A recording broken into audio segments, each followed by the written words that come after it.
Once in a blue moon, a game comes out that surprises you with its meta premise.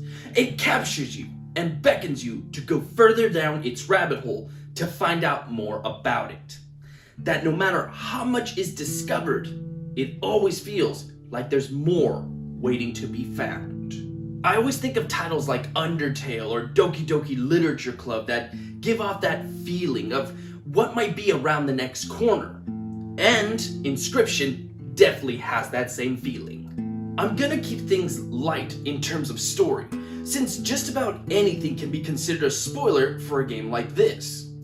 At its core, this is a card game. While I won't bore you with the full rules, it's an easy to pick up and play game where the goal is to tilt the scale of your opponent all the way down by inflicting damage in order to win.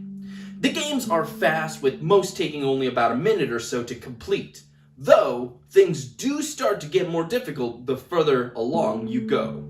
The card game itself is a lot of fun to play, and as the game progresses, new elements are introduced, though it never becomes so overwhelming that you can't overcome the challenges in front of you.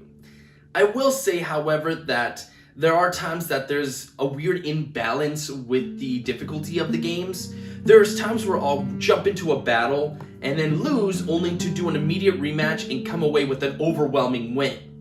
I know that's kind of the nature of card games in a way. There is always a little bit of luck involved in what you draw, but that imbalance did get a little bit annoying from time to time. Though, that being said, it is a very minor complaint.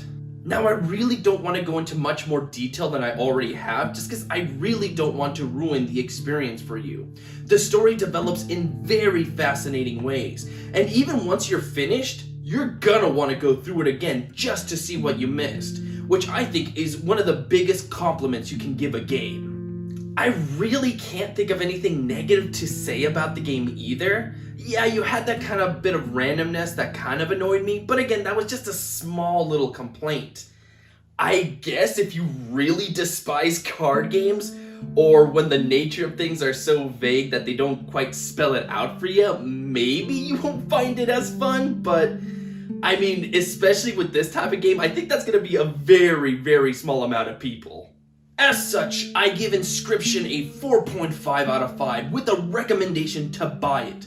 Trust me, you're gonna want to dive into this game multiple times to discover its many secrets. And I have a feeling you're gonna want to share it with your close friends and family as well. This has definitely been my shortest review ever, but sometimes that's just the hand that you're dealt. Until tomorrow, guys, please stay safe out there and have a good one.